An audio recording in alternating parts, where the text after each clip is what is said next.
39 വർഷം മുമ്പ് കൊലപാതകം നടത്തിയെന്ന പ്രതിയുടെ കുറ്റസമ്മതത്തിൽ അന്വേഷണം ഊർജിതമാക്കി തിരുവമ്പാടി പോലീസ്.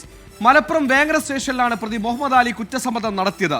കൂടരഞ്ഞിലെ തോട്ടിൽ മരിച്ച നിലയിൽ കണ്ടെത്തിയ യുവാവിനെ കൊലപ്പെടുത്തിയതാണെന്നാണ് മുഹമ്മദ് അലിയുടെ കുറ്റസമ്മതം. പക്ഷേ കുറ്റസമ്മതത്തിൽ പോലീസ് അങ്ങേയറ്റം പുലിവാല് പിടിച്ചിരിക്കുകയാണ്. മരിച്ചതാരെന്ന് ഇതുവരെ പോലീസിന് മനസ്സിലായിട്ടില്ല.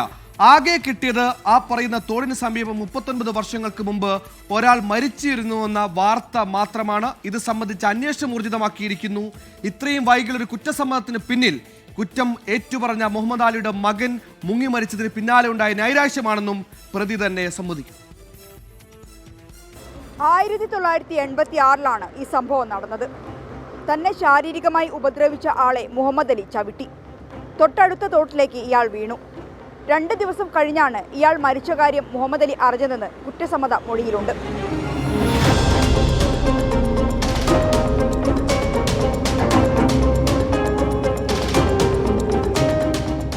മകൻ മരിച്ചതിന്റെ സങ്കടത്തിലാണ് ഇപ്പോൾ ഇത്തരത്തിൽ മൊഴി നൽകിയത്.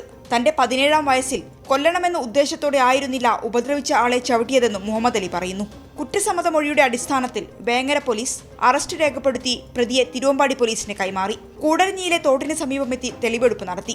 അങ്ങനെ ഒരാൾ അന്ന് തോട്ടിൽ വീണ് മരിച്ചിട്ടുണ്ടെന്ന് പോലീസ് സ്ഥിരീകരിച്ചു. എന്നാൽ മരിച്ചതാരാണെന്ന് ഇതുവരെ തിരിച്ചറിഞ്ഞിട്ടില്ല. പോസ്റ്റ്മോർട്ടം റിപ്പോർട്ട് ശ്വാസകോശത്തിൽ വെള്ളം കയറി മരിച്ചു എന്നാണ്.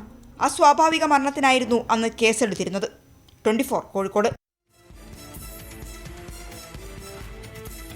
പോലീസിന് അന്വേഷണം ഒന്നിൽ നിന്ന് തുടങ്ങണം. 39 വർഷം മുമ്പുണ്ടായ ഒരു കൊലപാതകമാണ്. മരിച്ചതാരെന്ന് ഇതുവരെ വ്യക്തമായിട്ടില്ല. അത്തരത്തിൽ ഒരാളെ 39 വർഷമായി കാണാതായി എന്ന പരാതി പോലുമില്ലാത്ത കേസിൽ കൊലപാതകയെ അറിയാം, പക്ഷേ കൊന്നതാരെന്നറിയാതെ വലയുകയാണ് പോലീസ്. എന്തായാലും ഇതിന്റെ ചുരുള് പോലീസ് ഉടൻ തന്നെ അഴിക്കുമെന്ന് പ്രതീക്ഷിക്കാം.